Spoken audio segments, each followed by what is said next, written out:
The Mohammed hijab and Aisha scam marriage has raised a lot of questions about what it means for women to seek justice in Islam. We have heard the next step in this case over and over is that Aisha's file is going to hit the desks of the sheikhs at the Islamic Council of Europe. Is Aisha going to get her honor and dignity restored, or is this entire council, consisting of men with questionable morals and values and possible ties to extremism, going to help her? Today, my wife and I are going to dive into the so-called Islamic Council of Europe's justice system and what they have to offer Muslims. My disappointment, I've lost every bit of respect for this organization, and it has left me with a zeal to seek accountability for their actions in dealing with my case. I believe it won't be long before someone will take legal action against them. Wow. That is bad. The chair of the Fatwa Committee is a misogynistic, backwards Taliban apologist by the name of Sheikh Dr. Haytham al-Haddad. Why he hit his wife? Because this is something between them. Leave them alone. They can sort out their matters among themselves. If you care about Europe or UK, you should be aware of what these guys are teaching your population. As further proof of how bad this is, we're going to show you the one-star reviews, mostly left by women, for the council. Let's get into it.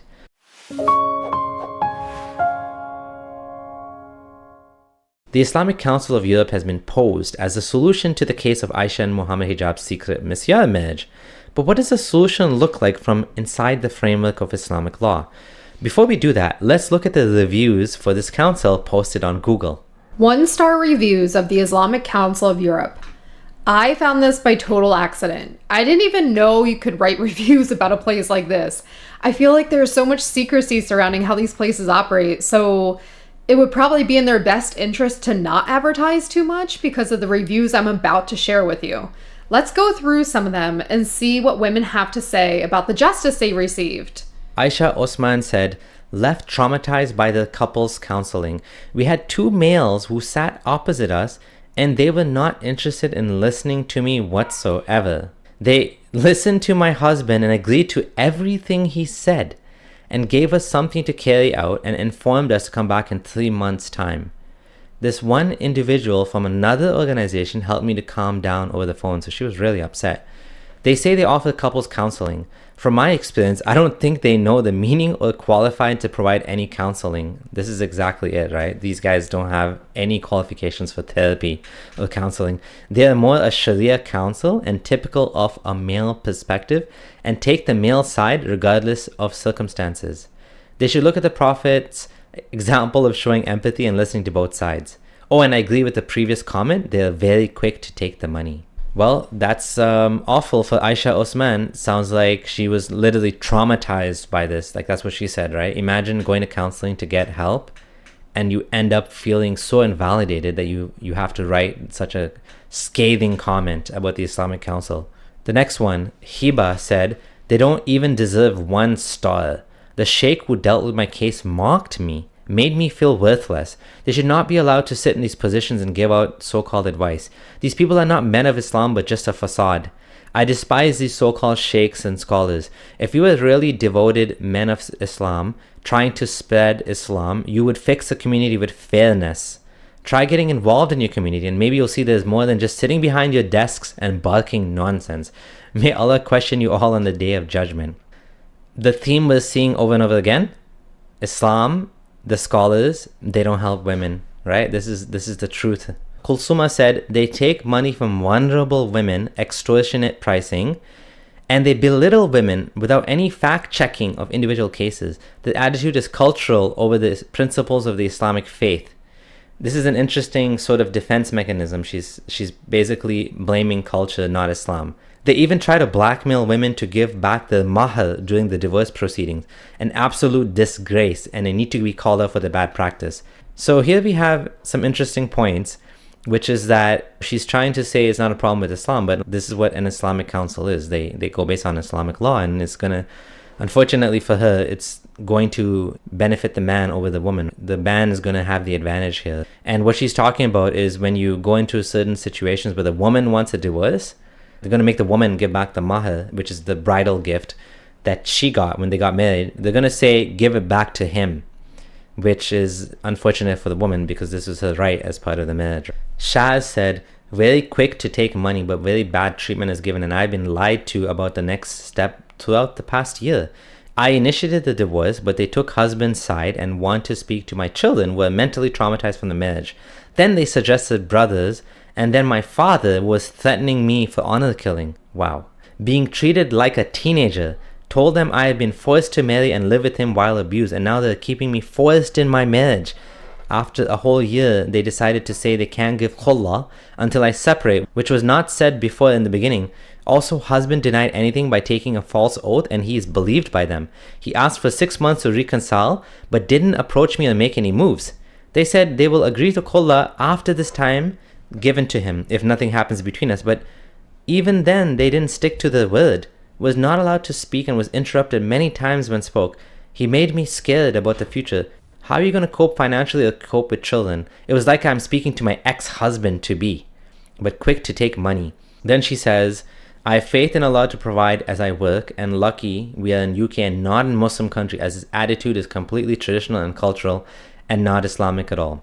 Another Muslim woman using this defense mechanism of saying this is a problem with the culture, not the religion, even though this is not a cultural committee. This is an Islamic committee. You see a lot of red flags here with the way they operate. They say that she was trapped in the marriage, which is a problem. The Islamic Council is going to take a man's side because in Islam, divorce is the right of a man, not a woman.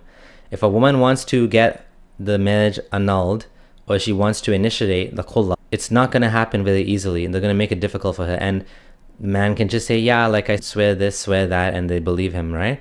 On top of it, they didn't let her speak. He didn't even try to reconcile with her, so this is just a trick to make her drag it on for her. This is awful. And she, like she said, we're lucky she works. She's saying Allah's providing, but actually she's providing. It's great that you're not in a Muslim country. Also, she mentioned being treated like a child. That's exactly what they do. They treat you like a child. They force you and they lock you up in this marriage and they don't let you leave. So you're stuck as a Muslim woman. You can't move on. Sonia Khan said, commenting on behalf of 2 friends awaiting khulla from abusive marriages. I'm extremely disappointed, but for the past year, all I have done is comfort both friends on how lost and hopeless they felt after liaising with this council. Rather than providing support and listening, understanding the female perspective, it seems every discussion has been male-based and in support of the man with zero valid reason. It's shameful we as Muslim women not only have to rely on associations like you, but to receive total inconsideration is wrong. You say you have to stand in front of Allah, but really it seems khulla cases are not taken seriously at all. The excuses they have are terrible, lame, and the tone used by men in office was very rude. A service that is supposed to give confidence and a voice, you have shown the opposite. Very disappointed indeed. Damn. It's beyond comprehension how these people can get away with the service they provide, and they must be accounted for as they are forsaking the people who have come to them seeking help. They are incompetent to say the least. May Allah forgive me for this is extremely strong worded review. It is the first time I'm writing any review, but if I can prevent someone from wasting years of their life, hard-earned money, and sparing their sanity, then alhamdulillah. Wow, that's a lot of suffering. I also believe that if anyone at Islamic Council of Europe reads this message and hits back, we are sorry you're dissatisfied with this service, etc., then you do not care for your organization's reputation, nor the reputation for your well-respected scholars. I would advise you go through these complaints collectively and try to establish where you are going wrong and fix your policies and procedures. She's saying there's a collective sense of wrongdoing by the women. There's multiple women being wrong. Look at your reviews. Don't just give some like blah, blah, blah, form response. Actually look into these things. That's what she's saying.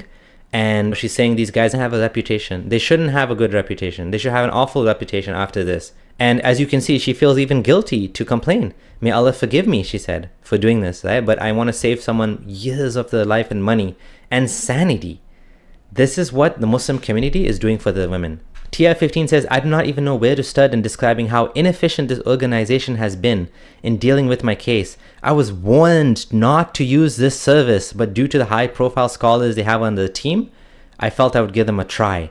To my disappointment, I have lost every bit of respect for this organization, and it has left me with a zeal to seek accountability for their actions in dealing with my case.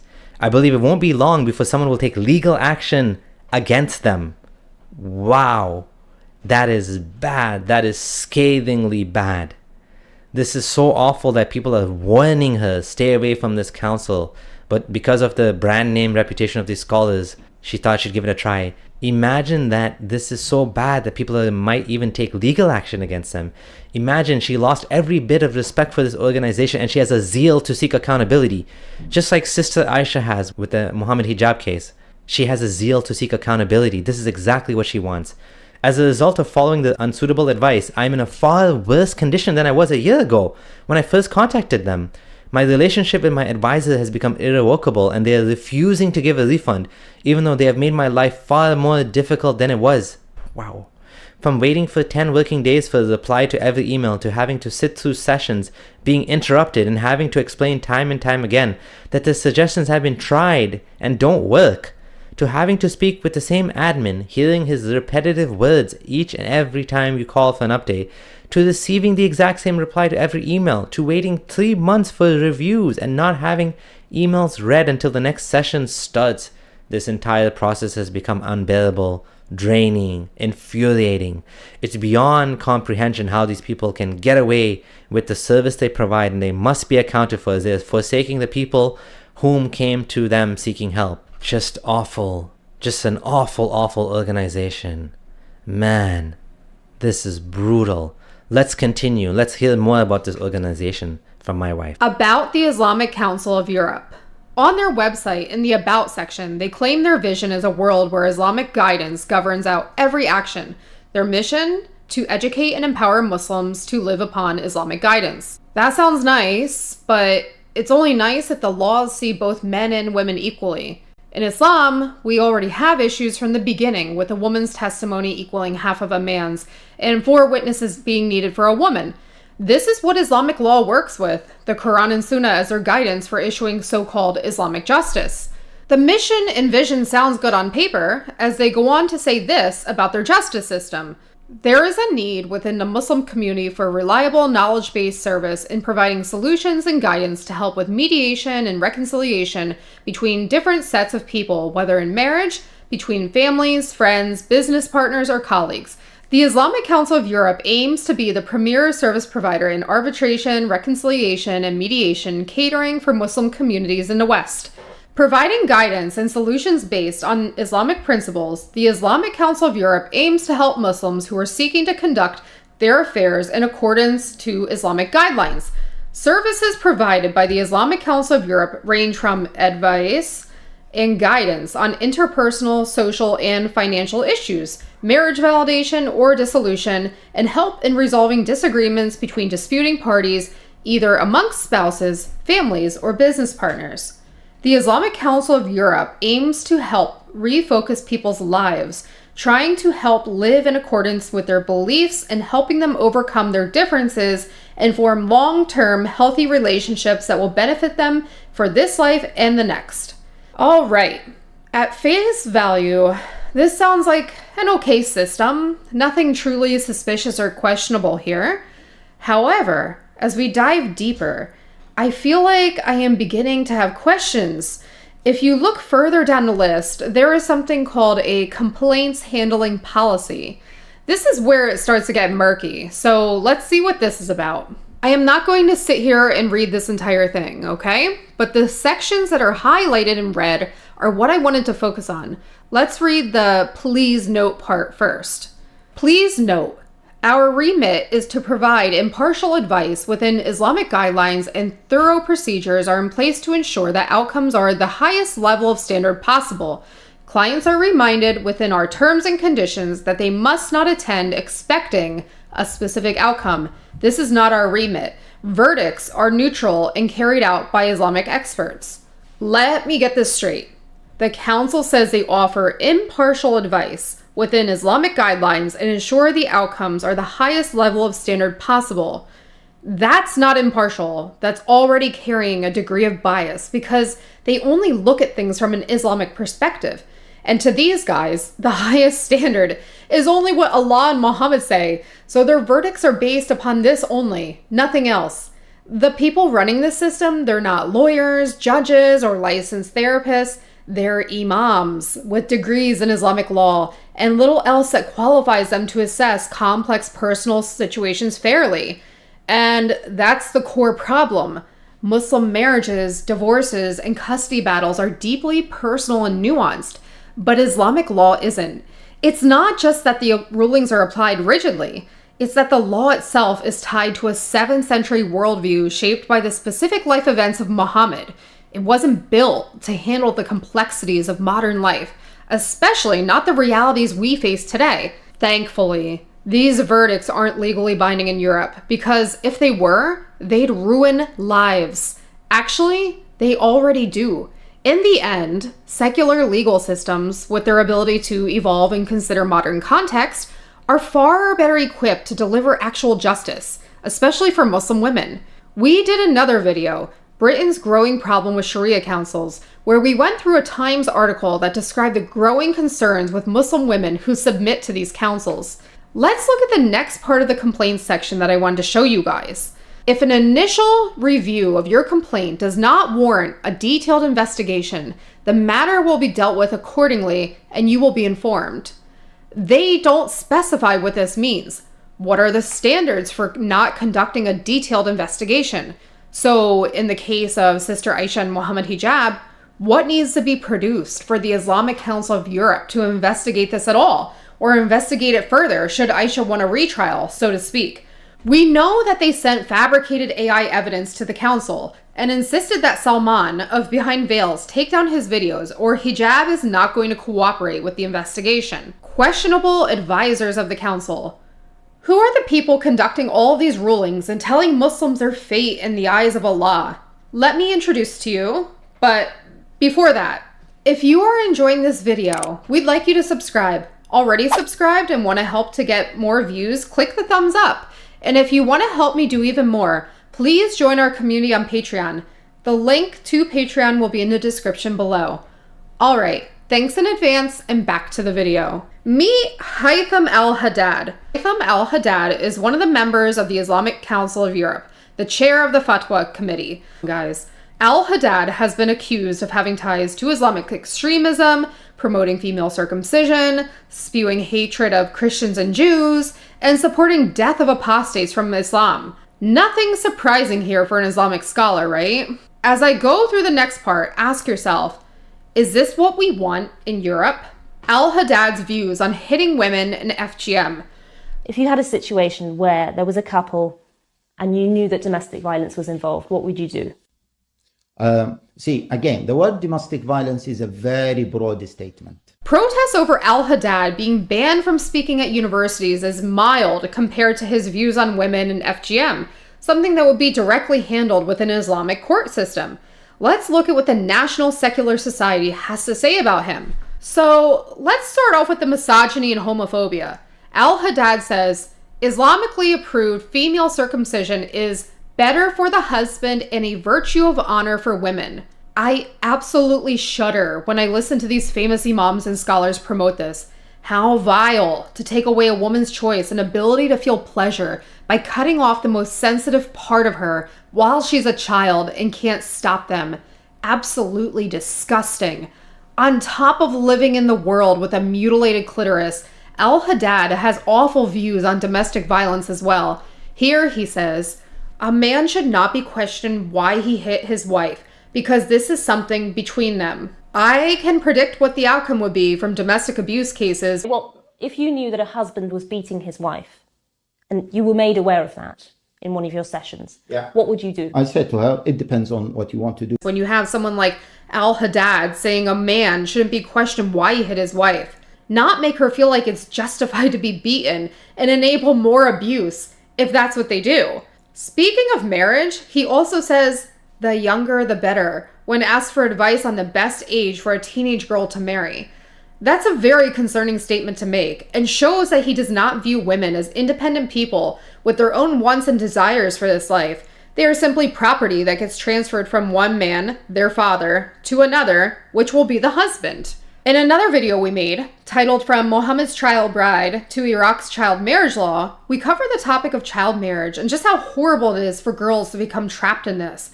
When girls marry young, their ability and autonomy to make decisions is taken away. The chance for domestic violence to become normalized increases, and young girls are deprived of an education and childhood they deserve. Check it out if you want to learn more about how bad this could get for child brides.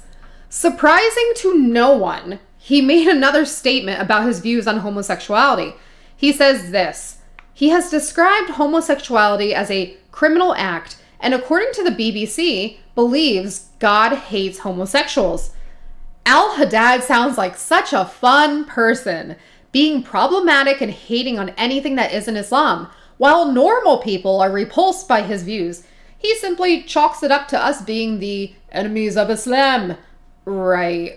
That's exactly how that works. We love freedom, women's rights, not having our clits cut off, and letting our daughters be children and grow up with a normal childhood. So we are the enemies of Islam for not liking that? Okay, so what do we have here? He's a Taliban apologist who apparently salivates at the idea of London becoming a second Afghanistan where women have no rights. Al-Haddad apparently loves Afghanistan and the way they run their country. Anything that the public does not like about the way women are treated, Al-Haddad can only defend the Taliban by saying the enemies of Islam are using the issue of women's rights to interfere with Afghanistan. Also, he says all of us are just brainwashed by Islamophobic media. Right, okay. Never mind the staggering percentage of Afghan women that try to unalive themselves. You're right, Al-Haddad. Nothing to see or be concerned about with Afghan women. We will just believe you. We have a couple more to look at here. Leaving Islam, he believes, is punishable by death in certain circumstances, according to him. Also, he says that Islam should not be criticized. So that's where he's getting this justification for making leaving punishable by death. People who come online and say anything negative about Islam. Last but not least, any problematic sheikh wouldn't be complete without his hatred of Christians and Jews. Al-Haddad expresses these religions, which Islam was supposed to have come from, as distorted religions that insult Allah. We have mainly Christians and Jews, and mainly Christians. We say that the distorted religion is something that we have an issue with. Because what? Because we call it as the distorted Christianity that claims that Allah has a child. We call it as an insult to Allah. So we have a big issue with it. We have actually the biggest issue with it because it is an insult to Allah. How you claim that Allah has a child, Allah himself. This is something that the heavens and the earth will be crumbled, will be destroyed because of what? Because of the severity of this claim. So that's why we as human beings, we cannot handle it. We as Muslims, we cannot handle it. Allah Jalla wa Ala hates it. It is an insult. Wow. Instead of being able to go about his life, doing his little Islamic judge shindig every day, he chooses to fill himself with hatred that people are different from him, believing differently, and they live completely normal and happy lives. No one is trying to prevent you from praying and telling you it's insulting you don't believe Jesus died on the cross and rose from the dead. Everyone who believes differently than you is just going about their life. Conclusion. In conclusion, the Islamic Council of Europe is a backwards organization headed by a Taliban apologist who salivates at the idea of turning the whole world into an Islamic empire. These stupid men do nothing to improve the life of women. They make it worse, and that is indicated by the fact that their council is hounded by one-star reviews from Muslim women who had bad experiences and felt wronged. But what do we expect from a religion that's by men and for men? Women who go here for help will be let down over and over again. Thanks for watching. You made it to the end, and that makes you awesome. Leave a thumbs up and comment for the algorithm. Thanks to our patrons, some of who are listed here, for making it possible for me to do this on a regular basis. See you in the next one. This is Mrs. Friendly Ex-Muslim signing out.